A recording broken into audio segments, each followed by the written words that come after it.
বন্ধুরা, মৌমিতা রান্নাবাটির চ্যানেলে সকলকে স্বাগত।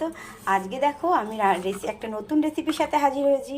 আজকে করব সজনে ডাঁটা দিয়ে আলু দিয়ে চচ্চড়ি। তার জন্য আমি কড়াই গরম বসিয়ে দিয়ে দিয়েছি। তেল দিয়ে দেব, কালো জিরে ফোড়ন দিয়ে আমি সজনে ডাঁটা আর আলুগুলোকে দিয়ে দেবো। দিয়ে আমি এগুলোকে একটু ভাজা ভাজা করে নেবো। যেটা ভাজা হতে হতে আমি একটি মশলা রেডি করে নিয়েছি। দেখো আমি নিয়েছি সর্ষে পাউডার, হলুদ, ধনে জিরের গুঁড়ো, আর আমি দিয়ে দেবো কয়েকটা কাঁচা লঙ্কা আমি চিড়ে রেখেছি। দিয়ে আমি একটু ভিজিয়ে রাখবো, 5 থেকে 10 মিনিটের জন্য আমি একটু ভিজিয়ে রাখবো।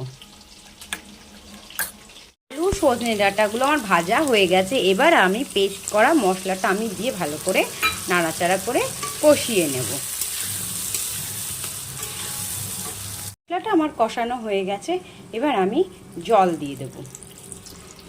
এবার আমি সেদ্ধ হওয়ার জন্য 10 থেকে 15 মিনিটের মতন এটাকে রান্না করে নেব। রেসিপিটা আমার হয়ে গেছে। এবার আমি নামানোর আগে একটু সর্ষের তেল দিয়ে দেব।